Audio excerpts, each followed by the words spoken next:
도널드 트럼프 미국 대통령 당선인의 취임식이 다가오면서 전 세계 각국 정상을 비롯해 경제계 빅샷들이 트럼프와의 접점을 만들기 위해 애쓰고 있습니다.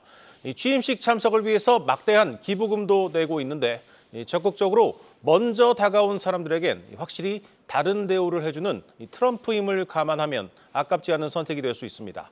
취재의 기자와 자세히 들여다보겠습니다. 산업부 장슬기 기자 나왔습니다. 장 기자, 국내에서도 현대차그룹이 100만 달러를 내고 취임식 티켓을 쥐었는데 현대차가 미국 대통령 취임식에 기부금을 낸 건 이번이 처음이죠? 네, 맞습니다. 이 기부금은 100만 달러, 우리 돈으로 약 14억 7천만 원 정도입니다. 이 100만 달러 이상을 기부하면 오는 17일부터 20일까지 열리는 이 취임식 관련 행사에 참석할 수 있는 그야말로 특전을 누릴 수가 있습니다. 네. 때문에 현재 글로벌 빅테크 기업뿐만 아니라 GM과 토요타와 같은 이 자동차 업계도 잇따라 기부 행렬이 이어지고 있습니다. 특히 트럼프 당선인과 이 멜라니아 여사가 참석하는 취임식 하루 전 비공개 촛불 만찬 티켓 6장이 제공되는 것으로 좀 알려졌는데요. 이번 기부로 현대차 주요 경영진의 특별 행사 참석 가능성이 커진 상황입니다. 네, 외신에서는 정의선 현대차그룹 회장과 트럼프 당선인의 회동 가능성도 언급이 되는데 이게 뭐 가능성 있는 얘기입니까?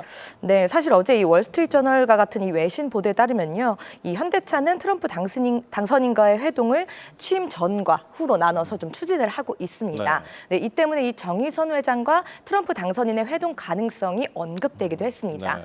하지만 이 현대차는 정의선 회장이 트럼프 취임식에는 참석하지 않는다고 이렇게 공식적인 좀 입장을 밝혔고요. 다만 이 업계에서는 트럼프 행정부와의 관계 등을 고려했을 때 이 정 회장의 추가 회동 가능성을 조심스럽게 점치고 있는 상황입니다. 이 앞서 살펴본 것처럼 이 기부금을 내면 비공개 만찬에 6명이 참석할 수 있는 만큼 이 현대차의 주요 경영진이 참석할 가능성이 굉장히 높습니다. 특히 이 주요 참석자로는 이 장제훈 부회장과 첫 외국인 CEO죠. 이 호세 무뇨스 사장 그리고 성김 사장 등이 거론이 되고 있습니다. 네, 앞서 얘기했지만 현대차가 처음으로 기부금까지 내면서 과거와는 달리 이렇게 적극적이고 선제적으로 움직이는 이유는 뭡니까? 사실 현재 한국뿐만 아니라 이 글로벌 기업들이 가장 주목하고 있는 게 바로 관세 정책입니다.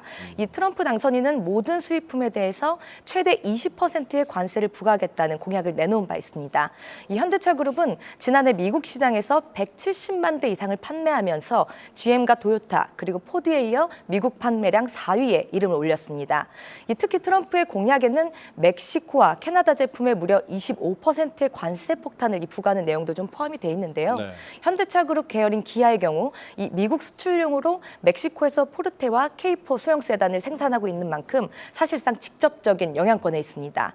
여기에 또 전기차 보조금 이슈도 좀 있습니다. 현대차 첫 전용 전기차인 아이오닉5는 이 미국에서 보조금 세액 공제 혜택이 더해지면서 지난해 12월 기준으로요. 출시 3년 만에 처음으로 10만 대 판매를 돌파했습니다.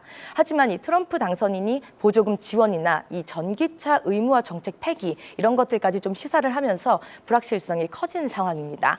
이 현대차가 트럼프 취임식에 기부금까지 낼 정도로 적극적으로 나서는 이유입니다. 네, 지금 우리 정부가 제대로 대응을 하지 못하는 상황이다 보니 기업이 직접 적극적으로 나설 수밖에 없는 상황입니다. 그래도 현대차 입장에서 이 러브콜 외에도 보다 현실적인 좀 대책도 필요한데 거론되는 게 있습니까? 네, 먼저 지난 6일이죠. 이 현대차 그룹 신년회가 열렸는데 저도 좀 참석을 했었는데요. 네. 장제훈 부회장은 당시에 이 트럼프 행정부의 접촉 여부를 묻는 취재진의 질문에 아직은 없다. 그리고 정부 방향을 차분히 고려해야 하는 상황이라고 언급을 한 바 있습니다. 하지만 현재 우리나라 행정부가 사실 좀 대행 체제로 제 기능을 좀 하지 못하고 있는 만큼 이 국내 기업들에게는 트럼프 리스크를 해소하기 위한 개인기가 그 어느 때보다 중요해진 상황입니다. 이미 현대차는 이 사상 처음으로 CEO 자리에 외국인이 앉았고 또 대관 조직을 사업부급으로 격상하면서 준비를 해왔습니다. 또 앞서 정 회장은 지난 2022년 조 바이든 미국 대통령의 방한 당시에도 이 단독 회동을 통해서 약 105억 달러, 우리 돈으로 15조 원의 투자 계획을 좀 공개한 바가 있는데요. 만약에 이 정 회장과 트럼프 당선인의 이번 회동이 좀 이뤄지게 되면 관세나 이 보조금 정책과 같은 리스크 해소를 위해서 추가 투자 같은 이런 것들이 불가피할 것으로 좀 전망이 되고 있습니다. 네, 잘 들었습니다. 산업부 장슬기 기자였습니다.